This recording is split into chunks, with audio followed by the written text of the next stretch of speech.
கவிஞர் கண்ணதாசன் அவர்களுடைய பாடல் பிறந்த கதைகளை நம்ம பார்த்துக்கிட்டு இருக்கோம். அதில் இன்னைக்கு மிக முக்கியமான ஒரு பதிவை பற்றி பார்க்க போகிறோம்.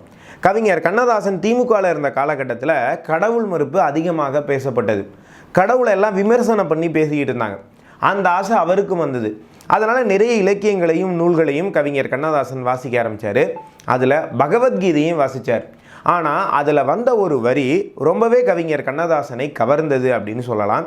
இயக்குனர் பீம்சிங் ஒரு காதல் பாடல் வேணும் அப்படின்னு சொன்னபோது தன்னுடைய காதலியினுடைய ஞாபகம் கவிஞர் கண்ணதாசனுக்கு வந்தது. அதே நேரத்தில் பகவத்கீதையில் அவர் படித்தார் இல்லையா, அந்த ஒரு வரி அது அவருடைய காதுகளுக்குள்ள மறுபடியும் எதிரொலித்தது. அதை அடிப்படையாக வச்சு ஒரு அற்புதமான பாடல் ஒன்று எழுதினார். அந்த பாடலும் வெளிவந்து மிகப்பெரிய வெற்றி அடைந்தது. இது என்ன பாடல், இந்த சம்பவம் எப்படி நடந்தது, பகவத்கீதை அப்படிங்கிற ஒரு ஆன்மீக நூலில் இருந்த ஒரு வரியை வைத்து ஒரு முழுமையான காதல் பாடலை கவிஞர் கண்ணதாசன் எப்படி எழுதி முடித்தார், அதை பற்றி தான் பார்க்க போகிறோம்.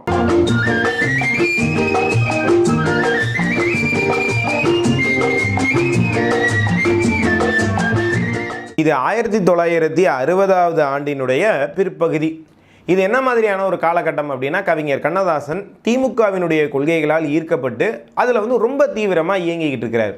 அப்போ திமுக முக்கியமாக என்ன பண்ணிகிட்டு இருந்தது அப்படின்னு சொன்னால், கடவுளையும் இதிகாச புராணங்கள் இது எல்லாத்தையும் விமர்சனம் பண்ணி பேசிக்கிட்டு இருந்தாங்க, கேலி கிண்டல் பண்ணுவாங்க. இதில் அறிஞர் அண்ணா என்ன பண்ணாருன்னா, கம்பரசம் அப்படிங்கிற பேரில் கம்பன் எந்தெந்த இடத்துலலாம் ஆபாசமாக எழுதியிருக்கா அப்படிங்கிறத பற்றி தனியாகவே ஒரு புத்தகம் போட்டு பேசலாம் ஆரம்பித்தார். இந்த நேரத்தில் தன்னுடைய அந்த முன்னவர்கள் அறிஞர் அண்ணா, கலைஞர் கருணாநிதி இவர்கள் மாதிரியே தானும் கடவுளை விமர்சிக்கணும் அப்படிங்கிற ஒரு எண்ணம் கவிஞர் கண்ணதாசனுக்கு ராமாயணம், மகாபாரதம், பகவத்கீதை இதையெல்லாம் படிக்க ஆரம்பிக்கிறார். அது விமர்சனம் பண்ணுறதுக்காக அவர் படித்தாலும் இந்த இலக்கியங்களின் மீதும் நூல்களின் மீதும் அவருக்கு மிகப்பெரிய ஒரு அன்பும் ஈர்ப்பும் தான் வருது. இதில் பகவத்கீதையை படிச்சுக்கிட்டு இருக்கும்போது பார்த்திங்கன்னா அதில் இருக்கக்கூடிய ஒரு வரி கவிஞர் கண்ணதாசனுக்கு ரொம்பவே பிடிச்சி போயிடுது. அந்த வரி அடிக்கடி அவருடைய மனதில் எதிரொலிச்சிக்கிட்டே இருக்குது.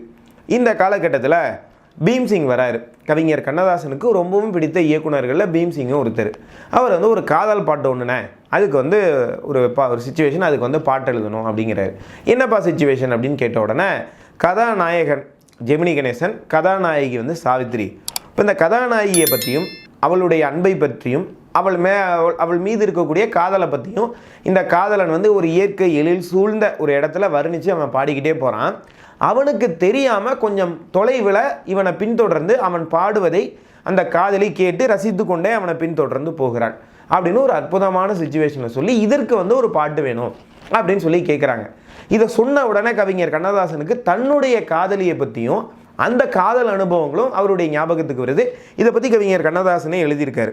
ஒரு பக்கம் இது ஞாபகத்துக்கு வருதா, இன்னொரு பக்கம் அந்த பகவத்கீதையில் அவர் படிக்கும்போது ஒரு வரி அவருக்கு ரொம்பவே பிடிச்சது இல்லையா, அந்த வரி மீண்டும் மீண்டும் அவருடைய ஞாபகத்துக்கு வருது. சரி, இந்த பாடலை எப்படி ஆரம்பிக்கலாம் அப்படின்னு யோசிக்கும் போது அந்த பகவத்கீதையினுடைய வரியை அடிப்படையாக வச்சு ஆரம்பிக்கலாம்னு தோணுது. அந்த வரி என்ன வரி அப்படின்னு சொன்னால், ருதுக்களில் நானே வசந்தம் அப்படிங்கிற ஒரு வரி. அதாவது கண்ணபிரான் அர்ஜுனனுக்கு சொல்லும்போது நான் பருவ காலத்தில் வசந்த காலமாக இருக்கிறேன் அப்படிங்கிற பொருள் வர்ற மாதிரி ருதுக்களில் நானே வசந்தம் அப்படிங்கிற ஒரு வரியை சொல்லுவார். இதுதான் கவிஞர் கண்ணதாசனுக்கு ரொம்ப பிடிச்சு அவருடைய மனதில் அடிக்கடி எதிரொலிக்கக்கூடிய ஒரு வரி. இதே நேரத்தில் தன்னுடைய காதலி ஞாபகமும் வருது. இது ரெண்டையும் ஒன்றிணைச்சு ஒரு அற்புதமான காதல் பாடலை எழுதி முடிக்கிறார் கண்ணதாசன். இந்த பாடலும் வெளிவந்து மிகப்பெரிய வெற்றி அடைந்தது. அதாவது ஒரு காதலை மென்மையாக சொல்கிறதுக்கு இந்த பாடல் தான் உதாரணம் அப்படின்னு சொல்லி இன்னைக்கு வரைக்கும் இந்த பாடலை பற்றி எல்லாருமே பெருமையாக பேசுவாங்க. அது என்ன பாடல் அப்படின்னு தானே கேட்குறீங்க. பாவ மன்னிப்பு திரைப்படத்தில் இடம்பெறக்கூடிய காலங்களில் அவள் வசந்தம், கலைகளிலே அவள் ஓவியம், மாதங்களில் அவள் மார்கழி, மலர்களிலே அவள் மல்லிகை அப்படிங்கிற பாடல். காலங்களில் அவள் வசந்தம், கலைகளிலே அவள் ஓவியம். பகவத்கீதையில் எங்கேயோ எப்போதோ ஒரு வரியை கவிஞர் கண்ணதாசன் அவர்கள் படிக்கிறார். ருதுக்களில் நானே வசந்தம் அப்படின்னு ஒரு வரி. அது காலங்களில் அவள் வசந்தம் அப்படிங்கிற ஒரு காதல் பாடலாக மாறியது. இந்த பாடலுக்குள்ளே ஒரு மெல்லிய காதல் உணர்வை அப்படியே வரிக்கு வரி கவிஞர் கண்ணதாசன் ரொம்ப அழகாக சொல்லுவார். இந்த இளமை பருவத்து காதல் உணர்வோட இந்த காதல் பாடலினுடைய வரிகளை ரசிச்சுக்கிட்டு இந்த பாடல் அப்படியே நீங்கள் கேட்டுக்கிட்டே போனீங்கன்னா ஏதோ ஒரு பனிப்பிரதேசத்துக்குள்ளே நுழையிற மாதிரி ஒரு அற்புதமான உணர்வை கொடுக்கும். இந்த வரிகளை கவனிங்களேன். பறவைகளில் அவள் மணிப்புறா, பாடல்களில் அவள் தாலாட்டு, கனிகளிலே அவள் மாங்கனி, காற்றினிலே அவள் தென்றல், பால் போல் சிரிப்பதில் பிள்ளை, அவள் பனிபோல் அணைப்பதில் கண்ணி, கண்போல் வளர்ப்பதில் அன்னை, அவள் கவிஞனாக்கினால் என்னை அப்படின்னு முடிக்கிறார். அந்த கடைசி வரியை கவனிக்கணும். தன்னுடைய முதல் காதல் அனுபவத்தை பற்றி கவிஞர் கண்ணதாசன் அவருடைய படைப்புகளில் சில இடங்களில் குறிப்பிட்டிருப்பார். ஒவ்வொரு கவிஞனினுடைய அந்த முதல் கவிதைக்கு பின்னாலும் ஒரு இளமை பருவத்து காதல் இருக்கும்.